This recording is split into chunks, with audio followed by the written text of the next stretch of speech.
नमस्कार दोस्तों, अगर आप, आपके दोस्त या आपके परिवार में से कोई एस्ट्रोलॉजी में विश्वास करता है तो इस वीडियो को जरा गौर से देखिए। अपनी कुर्सी की पेटी बांध लीजिए क्योंकि हो सकता है आपका दिमाग हिल जाए इस वीडियो को देखने के बाद।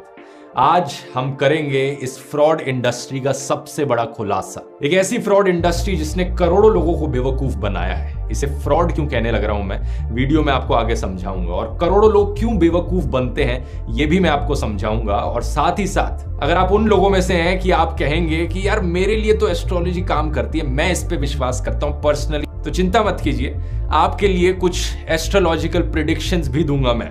सही सुना आपने, मैं नहीं जानता आपका डेट ऑफ बर्थ क्या है, कब पैदा हुए हैं, आपका नाम क्या है, लेकिन क्योंकि आप ये वीडियो देखने लग रहे हैं, आपको वीडियो के थ्रू कुछ ऐसी प्रेडिक्शंस दूंगा आपकी पर्सनैलिटी को लेकर, आप भी देखते रह जाएंगे।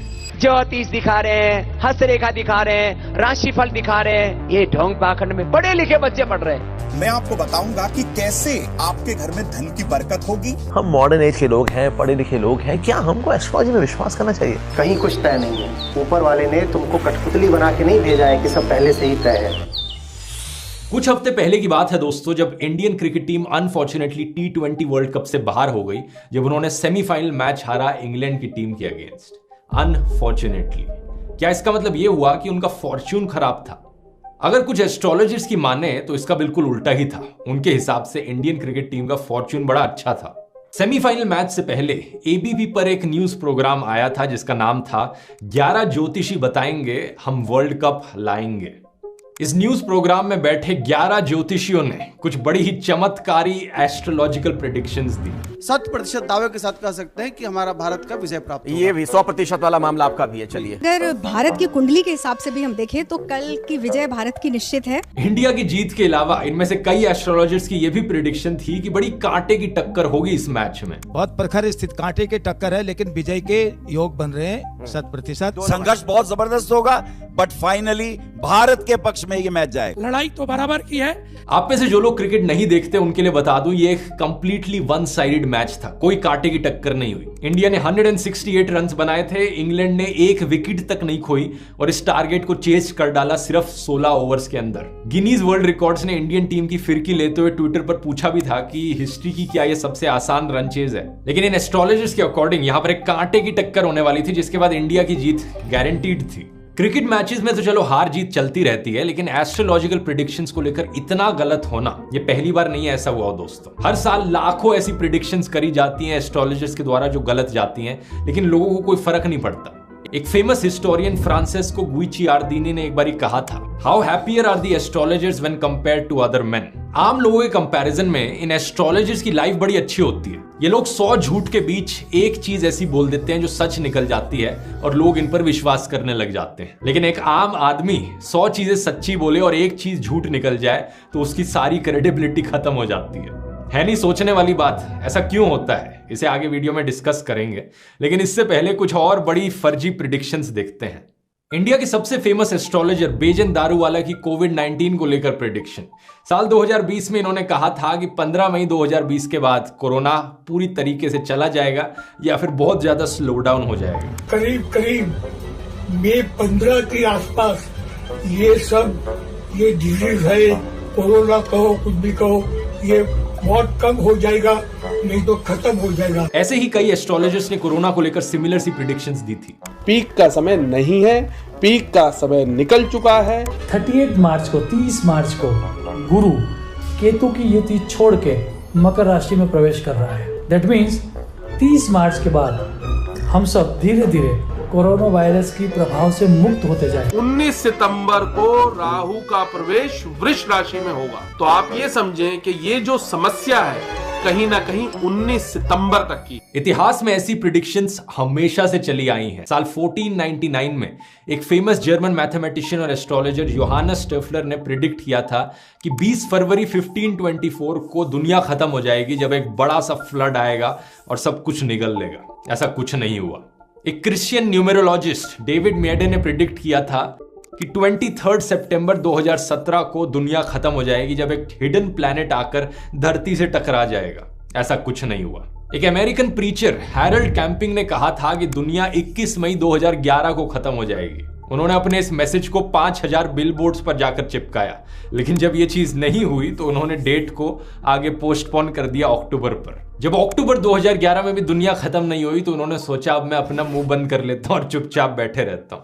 लेकिन कमाल की बात यह है दोस्तों कि कुछ लोग इन चीजों को सुनकर इनमें बड़ा विश्वास करने लग जाते हैं। 2009-10 के अराउंड एक बड़ी खबर फैली थी कि जो पुराना मायन कैलेंडर है जो 5125 सालों से चला आ रहा है वो 21 दिसंबर 2012 को खत्म हो जाएगा। तो लोगों ने कहा इस दिन दुनिया खत्म हो जाएगी। रॉयटर्स ने एक ओपिनियन पोल किया था करीब 16,000 लोगों का 20 अलग अलग देशों में, और पता चला ओपिनियन पोल में कि 7 में से हर एक इंसान इस पर यकीन कर बैठा था कि हाँ 2012 में दुनिया खत्म हो जाएगी। ऐसे कैसे हो सकता है? क्यों लोग इन चीजों में विश्वास कर बैठते हैं? जबकि रियलिटी में देखा जाए इन एस्ट्रोलॉजिकल प्रेडिक्शंस का 0.1% भी साइंटिफिक बेसिस नहीं है। For example doctor Venkatraman Ramakrishnan, जिन्होंने नोबेल प्राइज जीता था केमिस्ट्री के लिए, उन्होंने क्लियरली कहा था कि स्टार्स और प्लैनेट्स जिस तरीके से भी मूव करें, आसमान में तारे जैसे हिलते रहें, उससे इंसानों की जिंदगी पर कोई असर नहीं पड़ता है। इस चीज का कोई साइंटिफिक बेसिस नहीं है और दुनिया भर के साइंटिस्ट यही मानते हैं। लेकिन आपको कन्विंस होने के लिए किसी नोबेल प्राइज विनर या साइंटिस्ट की सुनने की जरूरत नहीं है। अगर आपने 10th क्लास तक ढंग से साइंस पढ़ी है तो आप खुद ही ये चीज सोच सकते हैं। क्या आप जानते हैं कौन सा फोर्स बाकी प्लैनेट्स और सन धरती पर लगाते हैं? ग्रेविटेशनल फोर्स, है ना? ऐसे ही चांद भी एक ग्रेविटेशनल फोर्स एक्सर्ट करता है धरती पर, जिसकी वजह से ओशन में हमें हाई टाइड्स और लो टाइड्स देखने को मिलते हैं। नोट करने वाली चीज ये है कि ग्रेविटेशनल फोर्स सिंपली एक अट्रैक्टिव फोर्स है जो दो ऑब्जेक्ट्स के मास पर डिपेंड करता है और उनके बीच डिस्टेंस पर डिपेंड करता है। तो ये कैसे हो सकता है कि ग्रेविटेशनल फोर्स बताएगा कि आपको अपनी जॉब मिलेगी या नहीं मिलेगी, आपको अपने फेवरेट कॉलेज में एडमिशन मिलेगा या नहीं मिलेगा? दूसरी चीज जरा खुद से लॉजिकली सोचकर देखिए, अगर एक रमेश है एक सुरेश है, रमेश जनवरी में पैदा हुआ है, सुरेश जुलाई में पैदा हुआ है, ऐसा हो सकता है क्या सूरज की तरफ से जो ग्रेविटेशनल फोर्स आने लग रहा है वो रमेश पर ज्यादा लगे, सुरेश पर कम लगे? कि सूरज वहां से दूर से बैठा बोलकर कहेगा भाई जो जनवरी वाले लोग हैं भाई सब लाइन में खड़े हो जाओ यहाँ पर, रमेश तू भी आजा जनवरी वाला है, आज तेरे ऊपर ज्यादा ग्रेविटेशनल फोर्स लगाऊंगा मैं। कुछ सेंस बना इस बात का? या फिर वो दूर बैठा मंगल ग्रह है हमारा, वो कहेगा भाई जो मार्च में पैदा हुए हो सब आ जाओ, मैं आप सबके लिए ग्रेविटेशनल फोर्स लेकर आ रहा हूं जिससे सबको गुड लक मिलेगी। ये लॉजिक सुनकर तो मेरे दिमाग में एक ही चीज आती है, दाल में कुछ काला नहीं है बल्कि पूरी दाल ही काली है। अगर साइंस की बातों से आप में अभी भी यकीन नहीं आया है तो थोड़ा और लॉजिक की बातों से आपको यकीन दिलाता हूं। एग्जाम्पल से समझते हैं। ये जो एक्वेरियस सन साइन है ये उन लोगों के लिए होता है जिनका बर्थडे 20 जनवरी से लेकर 18 फरवरी के बीच में आता है। इसके बाद वाला जो साइन होता है वो होता है पाइसेस, 19 फरवरी से शुरू होता है वो। अब यहां पर सोचकर देखिए 3 लोगों के बारे में, बंटी, बबली और बबलू। बंटी का बर्थडे आता है 20 जनवरी को, बबली का बर्थडे आता है 18 फरवरी को और बबलू का बर्थडे आता है 19 फरवरी को। अब बंटी और बबली का बर्थडे जो है वो एक दूसरे से काफी दूर है, लेकिन इन दोनों का हॉरोस्कोप एक ही है, दोनों एक्वेरियस कैटेगरी में फॉल करते हैं। लेकिन यहाँ पर बबली और बबलू का बर्थडे एक दिन के अंतर है इन दोनों के बीच में, लेकिन दोनों के हॉरोस्कोप्स बिल्कुल कंप्लीटली अलग। कुछ सेंस बना इस बात का? जिन दो लोगों के बर्थडे इतने पास हैं एक दूसरे से, उन दोनों का भविष्य बिल्कुल अलग। और जिन दो लोगों के बर्थडे 1 महीने दूर हैं, उन दोनों को same good luck bad luck मिलने लग रही है। दूसरा पॉइंट, कहा जाता है कि एस्ट्रोलॉजी हमारे डेट और टाइम ऑफ बर्थ से रिलेटेड है। इसका मतलब तो ये हुआ जो ट्विंस एक साथ पैदा होते हैं या फिर लिटरली मिनट्स का अंतर होता है उन दोनों के पैदा होने के बीच में, उन दोनों की जिंदगियां तो एक दूसरे से काफी सिमिलर होनी चाहिए, लेकिन ऐसा होते हुए हमें बिल्कुल नहीं दिखता। साल 1958 में एक स्टडी करी गई थी इसको लेकर। लंदन में करीब 2000 से ज्यादा बच्चे जो एक समय पर पैदा हुए थे, उन सबको इस स्टडी के लिए रजिस्टर किया गया। अगले कई सालों के लिए, डेकेड्स के लिए उनको मॉनिटर किया गया, उनकी डेवलपमेंट को देखा गया। रिसर्चर्स ने 100 अलग अलग कैरेक्टरिस्टिक्स को देखा कि जब ये बच्चे बड़े हुए, बाद में जाके इन्होंने नौकरी करी तो कौन सी नौकरी करी, ये मैरिड हुए या अनमैरिड रहे, इनकी पर्सनैलिटी कैसी थी, इनका IQ लेवल कैसा था, स्पोर्ट्स में ये कितने अच्छे थे, मैथमेटिक्स में ये कितने अच्छे थे, इनका एंजाइटी लेवल कैसा था। और साल 2003 में जब रिसर्चर्स ने इस स्टडी के रिजल्ट्स को पब्लिश किया जर्नल ऑफ कॉन्शियसनेस स्टडीज में, तो ये पाया गया कि इन सब में कोई भी सिमिलैरिटी नहीं थी। तो जब एक समय पर पैदा हुए बच्चों में कोई सिमिलैरिटी नहीं है, जो लोग 1 महीने दूर एक दूसरे से पैदा हुए हैं उनका हॉरोस्कोप सेम कैसे हो सकता है? इसे आप कंपेयर कीजिए किसी ट्रेजेडी से, किसी ब्रिज का टूट जाना, कोई भूकंप आ जाना या कहीं फ्लड्स आ जाना, जहां पर कई 100 लोग एक साथ मारे जाते हैं। लेकिन क्या वो सारे 100 लोग एक समय पर पैदा हुए थे? क्या उनका हॉरोस्कोप सेम था? क्या उनका एस्ट्रोलॉजिकल साइन सेम था? बिल्कुल भी नहीं था। तीसरा पॉइंट, अगर हमारी डेस्टिनी, हमारा फ्यूचर ऑलरेडी लिखा जा चुका है तो कोई फर्जी बाबा उसे कैसे बदल सकता है? जो ये फर्जी बाबा लोग सॉल्यूशंस प्रेजेंट करते हैं लोगों के सामने। निर्मल बाबा कहता है कि अगर आप समोसे के साथ हरी चटनी खाओगे तो आपकी लक अच्छी हो जाएगी, गुड लक आएगी आपके पास। खासकर समोसे कहाँ देखे आपने? वो बाबूजी ने 2 समोसे मंगवा दे बाबा जी, उसमें से एक मैंने खा लिया था। बाबूजी का हिस्सा भी खा लिया, तला हुआ भी खा लिया। अब ऐसा है कि उनको एक खिला भी देना और तो कृपा आपकी बहुत बढ़ जाएगी।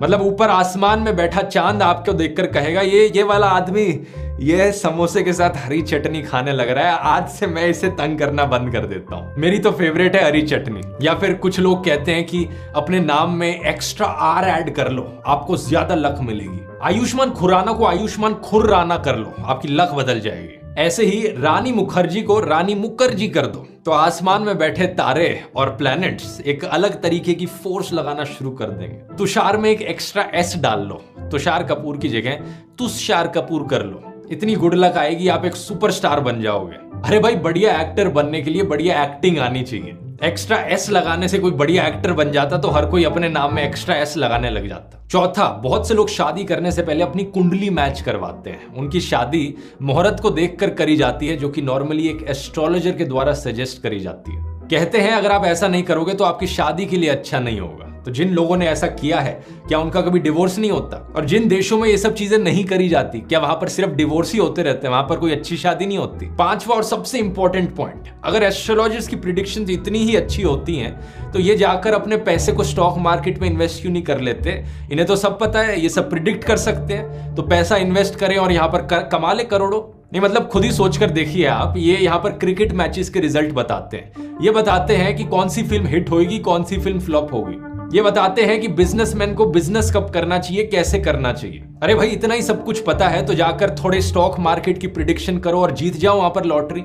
लेकिन आपने किसी भी एस्ट्रोलॉजर को कभी नहीं देखा होगा कि वो अपने पैसों को इन्वेस्ट करके यहाँ पर अरबपति बन गया। इंस्टेड हमें क्या देखने को मिलता है कि कई गरीब एस्ट्रोलॉजर्स आकर आपके सामने पैसे मांगते हैं।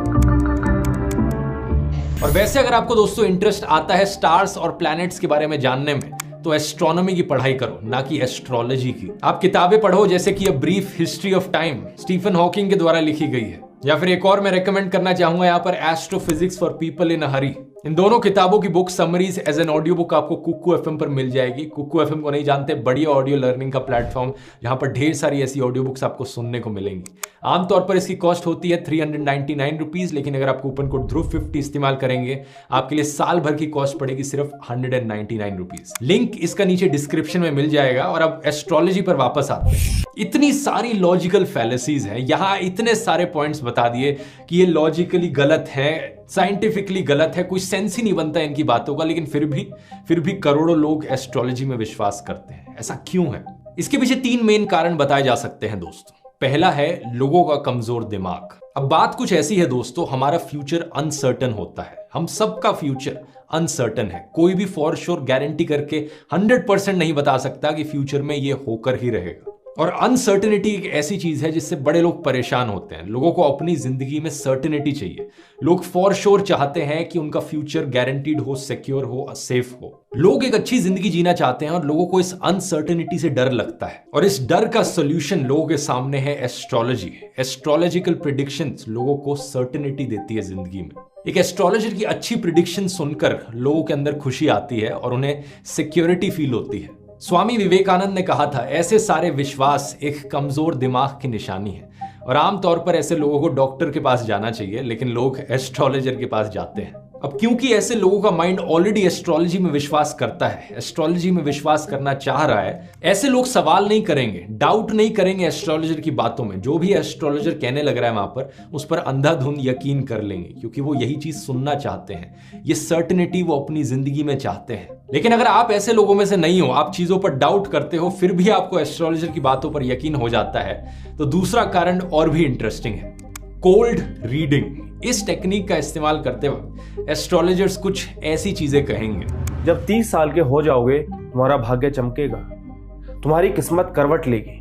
अब ध्यान दीजिए दोस्तों, ये एक बड़ी जनरलाइज सी स्टेटमेंट है। इसका मतलब कुछ भी हो सकता है। भाग्य चमकेगा, हो सकता है आपको एक नई जॉब मिले जिसकी अच्छी सैलरी हो, हो सकता है आपकी शादी होने वाली हो सकता है आपका बच्चा होने वाला हो सकता है आपके साथ कोई एक्सीडेंट हुआ हो जिससे आप बड़ी करीबी से बचकर निकल गए, लेकिन आप उस एक्सीडेंट की बैड लक नहीं देखेंगे, आप ये देखेंगे कि आप बचकर निकल गए, बहुत ही अच्छी चीज हुई, आपकी किस्मत ने करवट ले ली, आपका भाग्य चमक गया। या फिर एस्ट्रोलॉजर आपसे कह सकता है बचपन में तुम्हारे साथ एक हादसा हुआ था जिसने तुम्हारे जीवन पर गहरा प्रभाव छोड़ दिया। एक बार फिर से इसका मतलब कुछ भी हो सकता है। हादसे का मतलब ये भी हो सकता है कि आपका पालतू पेट जो है उसकी मृत्यु हो गई हो, या फिर आपके फैमिली में कोई गुजर गया हो, या फिर बचपन में आपको ज्यादा मारा पीटा गया हो, आपकी बुलिंग हुई हो, कुछ भी हो सकता है। किसी की भी जिंदगी में कुछ ना कुछ तो खराब चीज हुई होगी बचपन में। और एस्ट्रोलॉजर के मुंह से जब आप ये बातें सुनोगे तो आपको लगेगा कि हाँ भाई बात तो सही कह रहे हैं आप। अब कोल्ड रीडिंग के अलावा दोस्तों एक और साइकोलॉजिकल फिनोमेना होता है यहाँ पर, जिसे बार्नम इफेक्ट कहते हैं या फिर फोरेर इफेक्ट। साल 1948 में एक बड़ा फेमस साइकोलॉजिकल एक्सपेरिमेंट किया गया था साइकोलॉजिस्ट बर्ट्राम आर फोरेर के द्वारा। इन्होंने अपनी 39 स्टूडेंट्स की क्लास को एक टेस्ट दिया फिल आउट करने के लिए। इन्होंने कहा कि टेस्ट करने के बाद उनकी आंसर शीट्स चेक करी जाएंगी हर बच्चे की, और उनके आंसर्स के बेसिस पे हर स्टूडेंट का एक पर्सनैलिटी स्केच बनाया जाएगा। तो हुआ क्या कि स्टूडेंट्स ने टेस्ट दिया, एक हफ्ते बाद हर किसी को एक पेपर मिला, उस पेपर पर उनका नाम लिखा गया था और 13 अलग अलग क्वालिटीज लिखी गई थी। क्वालिटीज मतलब एक इंसान के अंदर जो क्वालिटीज होती हैं, कुछ इंसान बड़े दयालु होते हैं, कुछ को गुस्सा ज्यादा आता है, तो ऐसे सो ऑन। हर स्टूडेंट के लिए 13 क्वालिटीज लिखी गई थी। फिर साइकोलॉजिस्ट फोरेर ने अपने स्टूडेंट से पूछा कि आपको क्या लगता है ये जो क्वालिटीज हैं क्या ये आपकी पर्सनैलिटी को सही तरीके से बताती हैं? 0 से लेकर 5 के बीच में रेटिंग दीजिए। 5 यानी 100% एक्यूरेट है, 0 यानी इतनी एक्यूरेट नहीं है, ये आपकी पर्सनैलिटी को इतने अच्छे से डिस्क्राइब नहीं करती है क्वालिटीज। तो 39 स्टूडेंट्स में से सिर्फ 5 स्टूडेंट्स ने 4 से कम नंबर दिए। एवरेज एक्यूरेसी इन सारे स्टूडेंट्स की थी 4.26 आउट ऑफ 5। मतलब ये कि ऑलमोस्ट हर स्टूडेंट मानता था ये 13 क्वालिटीज जो उनके बारे में लिखी गई थी वो उनकी पर्सनैलिटी को बताती थी। और यहां आता है हमारी कहानी में ट्विस्ट दोस्तों। ट्विस्ट ये है कि इन सारे स्टूडेंट्स को सेम पेपर दिया गया था जिन पर सेम क्वालिटीज लिखी गई थी। यानी वो जो पर्सनैलिटी स्केच था वो हर स्टूडेंट के लिए सेम था, लेकिन फिर भी सब स्टूडेंट्स को लगता था कि ये उन्हीं की ही पर्सनैलिटी को डिस्क्राइब करता है। फोरेर ने कंक्लूजन निकाला कि अगर हम ऐसी डिस्क्रिप्शन देंगे जो बहुत ही ब्रॉड हो, जनरलाइज्ड हो, लेकिन उसे इस तरीके से फ्रेज करेंगे कि ऐसा लगे मानो एक इंडिविजुअल के लिए ही लिखी जा रही हो, तो लोगों को लगेगा कि हाँ उनके लिए ही लिखी गई है। ऐसा क्यों होता है? क्योंकि लोगों को अपने बारे में अच्छी चीजें सुनना पसंद है। अच्छी नहीं तो एटलीस्ट ऐसी चीजें सुनना पसंद है जो सिंपैथेटिक हो। और दूसरा ये कि लोग अपने आप को बड़ा स्पेशल समझते हैं। हर कोई अपने आप को बड़ा यूनिक मानता है, लेकिन रियलिटी में शायद लोग इतने यूनिक नहीं होते। उम्मीद है आपको समझ में आ रहा होगा मैं यहाँ पर कहना क्या चाह रहा हूँ, इस बात का मतलब क्या निकल रहा है। नहीं आया चिंता मत कीजिए, अब बार्नम इफेक्ट का इस्तेमाल करता हूं मैं आपके ऊपर। सही सुना आपने। आइए आपके ऊपर कुछ एस्ट्रोलॉजिकल प्रेडिक्शंस करते हैं और आपकी पर्सनैलिटी बताते हैं। इधर उधर मत देखिए, आपकी बात हो रही है। आप जो वीडियो को देखने लग रहे हो यूट्यूब पर, मैं आपका डेट ऑफ बर्थ नहीं जानता, मैं नहीं जानता आपका नाम क्या है, आप कब पैदा हुए, आपका टाइम ऑफ बर्थ क्या है, फिर भी ऐसी पर्सनैलिटी आपको बता दूंगा, आप भी हैरान हो जाओगे जानकर। एक्चुअली मैं क्यों करूँ ये, अपने एस्ट्रोलॉजर बाबा को बुलाते हैं ये करने के लिए। तो रेडी हो अपनी पहली प्रेडिक्शन के लिए? ये सुनिए फिर। आपके अंदर बहुत ऐसी कैपेसिटी है जो आपने अभी तक अपने लिए इस्तेमाल ही नहीं की है। आपको लाइफ में थोड़ा बदलाव चाहिए होता है, थोड़ी वैरायटी, इसलिए कोई आप पर बंदिश लगा दे ये आपको अच्छा नहीं लगता।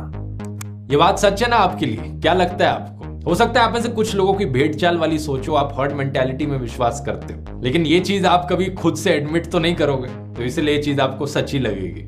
हो सकता है आप में से बहुत से लोग रूटीन पसंद करते हो, सेम कलर के कपड़े पहनना, सेम टाइप का म्यूजिक सुनना, कई सालों से एक ही तरीके के रेस्टोरेंट्स में खाना खाना, सेम टाइप का खाना खाना कि भाई मुझे तो छोले भटूरे ही पसंद है, समोसा या टिक्की ही पसंद है, मैं कभी उपमा या हुमुस या पीटा ब्रेड ये सब ट्राई नहीं करना चाहता। लेकिन कोई भी अपने आप से ये नहीं एडमिट करेगा कि वो बंदिशों में रहना चाहता है। थोड़ा बहुत बदलाव और चेंज तो हर किसी को पसंद होता है। मान लो आपकी जिंदगी काफी बोरिंग भी है, लेकिन आप कभी भी खुद को भी एडमिट नहीं करना चाहोगे कि मेरी जिंदगी बोरिंग है। इन पॉजिटिव स्टेटमेंट से हटकर जो सिंपैथेटिक स्टेटमेंट्स हैं फोरेर की, वो और भी ज्यादा दिमाग हिला देने वाली हैं। सुनिए जरा। आपने देखा है कि किसी को अपने बारे में ज्यादा सच्चाई बता देना ठीक नहीं रहता, और कई बार आपको डाउट होता है कि क्या मैंने सही डिसीजन लिया है। अब अगर हमारे एस्ट्रोलॉजर बाबा एक बढ़िया सी मॉकटेल बना देंगे सिंपैथेटिक स्टेटमेंट और पॉजिटिव स्टेटमेंट की, तो आप उसे गट गट करके पी जाओगे। आप दिल के बहुत साफ इंसान हो, दूसरों के लिए एडजस्ट कर लेते हो, क्योंकि आपके लिए जो चीज सबसे ज्यादा मैटर करती है वो है लोगों की इज्जत और प्यार। लेकिन इससे होता यह है कि कई बार लोग आपका फायदा उठा जाते हैं, आपको इमोशनल फूल समझते हैं। ये सुनने के बाद आप सेल्फ पिटी और प्राइड के नशे में गुम हो गए हो। अब तो आपको भी लगेगा भाई हमारे एस्ट्रोलॉजर बाबा जी बड़े ही अच्छे इंसान है, सारी सही प्रिडिक्शंस करते हैं। ये कैसे हो सकता है कि एग्जैक्टली आपकी पर्सनालिटी हमारे एस्ट्रोलॉजर बाबा को पता थी? लाओ चंदा दो पहले।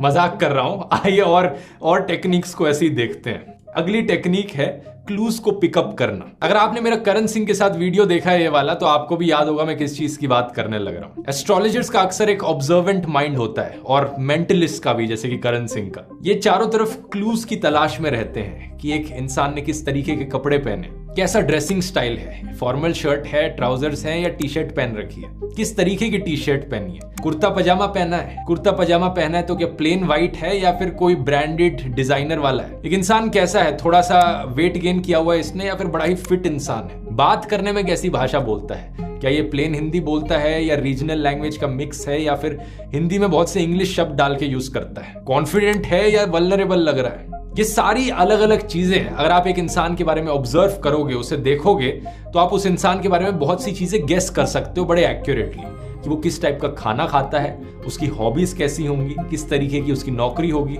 उसका इकोनॉमिक स्टेचर कैसा होगा, उसका एजुकेशन लेवल कैसा होगा। एस्ट्रोलॉजर्स भी यही चीज करते हैं। फेलिसिटी कार्टर एक एस्ट्रोलॉजर के तौर पर काम करती थी, अच्छे पैसे कमाती थी, लेकिन एक दिन उनके सामने एक ऐसा इंसान आया जो न्यूरोटिक था, जो डॉक्टर के पास जाना ही नहीं चाहता था। उसके बाद उन्हें लगा कि वो इस तरीके से एस्ट्रोलॉजी का काम नहीं कर सकती, लोगों को बेवकूफ बनाने का काम नहीं कर सकती। तो उन्होंने क्या किया, अपनी सारी ट्रिक्स को लिख दिया एक गार्डियन के आर्टिकल में।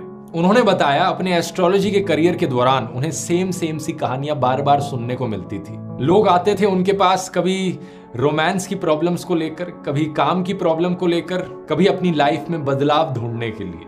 ये कहानी में इतने सारे पैटर्न्स उन्होंने नोटिस किए कि जैसे ही कोई इंसान अंदर घुसता, वो उस इंसान के हुलिये को देखकर ही बता सकती थी कि वो इस इंसान में, उसकी लाइफ में कौन सी प्रॉब्लम चल रही होगी। एक्सपीरियंस के साथ साथ ये स्किल उन्होंने इतनी अच्छी डेवलप कर ली कि जैसे ही एक हार्ट ब्रोकन यंग इंसान उनके ऑफिस में घुसेगा, वो उनसे कहेंगी कि जाने दो, उस लड़की को भूल जाओ।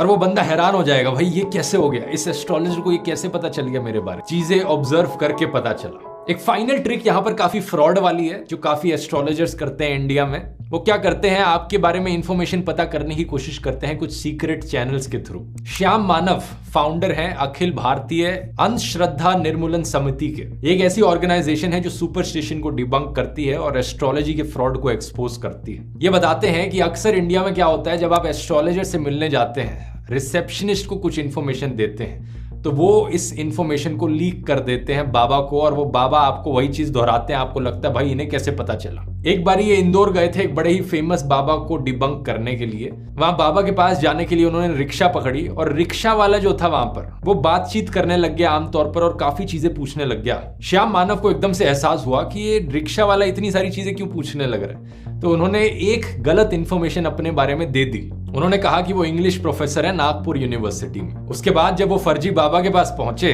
तो वहां से अनाउंसमेंट उन्हें सुनने को मिलती है। और कतार में मुझे खड़े रहना पड़ा। करीबन 250-300 लोग कतार में खड़े थे, मैं खड़ा हूं। और फिर थोड़ी देर बाद में 5-7 मिनट के बाद में बाबा जोर से चिल्लाए लाउड स्पीकर, वो नागपुर यूनिवर्सिटी के बहुत बड़े इंग्लिश के प्रोफेसर है, वो सामने आओ। अब मैं इंग्लिश का प्रोफेसर तो यूनिवर्सिटी में कभी था ही नहीं। मुझे फट से पता चल गया कि ये सब जानकारी रिक्शे वाले को जो मैंने दी थी वो बराबर बाबा तक पहुंच गई। तो कुछ इस तरीके से दोस्तों, इन सारी टेक्निक्स और साइकोलॉजिकल फिनोमेना का इस्तेमाल करके ये सारे एस्ट्रोलॉजर्स आप लोगों को बेवकूफ बनाते हैं। करोड़ों लोगों को देश में बेवकूफ बनाया जाता है। ना सिर्फ देश में बल्कि दुनिया भर में ये एस्ट्रोलॉजी का स्कैम चलने लग रहा है। अब आप जान चुके हैं सच क्या है। इस वीडियो को जाकर शेयर कीजिए अपने दोस्तों के साथ और परिवार में उन लोगों के साथ जो लोग एस्ट्रोलॉजी में विश्वास रखते हैं। और उन्हें एक चीज जरूर कहना कि इस वीडियो को एंड तक देखें, कि शुरू में उन्हें ऐसा लगे कि मैं कमजोर दिमाग वाली चीजें कहने लग रहा हूं तो पर्सनली ऑफेंड हो जाए वो ये देखकर कि नहीं मेरा कमजोर दिमाग नहीं है तो हमें एक्यूज करने लग रहा है। ये वीडियो उन सारे यूट्यूबर्स, इन्फ्लुएंसर्स, एक्टर्स और सेलिब्रिटीज के लिए भी है जो इस बकवास में विश्वास रखते हैं। बेवकूफ बनना बंद करो और बेवकूफ बनाना भी बंद करो। बहुत से यूट्यूबर्स आज के दिन एक्चुअली में इस ट्रेंड में घुसे चले हैं कि उन्हें दिखता है कि इतने सारे लोग एस्ट्रोलॉजी से बेवकूफ ऑलरेडी बन चुके हैं, तो उन्हें सच बताने की जगह वो लोग इसका फायदा उठाते हैं और कहानियां रचते हैं और ऐसे वीडियोस आपको सुनाते हैं भूत प्रेत के बारे में, चुड़ैल के बारे में, एस्ट्रोलॉजिकल प्रेडिक्शंस के बारे में। आपकी जिंदगी का फ्यूचर दोस्तों सिर्फ आपके हाथों में है। यह बात सच है कि बहुत से एक्सटर्नल सर्कमस्टांसेस को हम कंट्रोल नहीं कर सकते। बाहर की दुनिया में क्या होने लग रहा है उससे आपकी जिंदगी पर क्या असर पड़ता है, लेकिन फिर भी काफी हद तक जो चीजें आपके कंट्रोल में है वो आपके कंट्रोल में है और काफी हद तक आप अपनी तकदीर खुद लिख सकते हैं।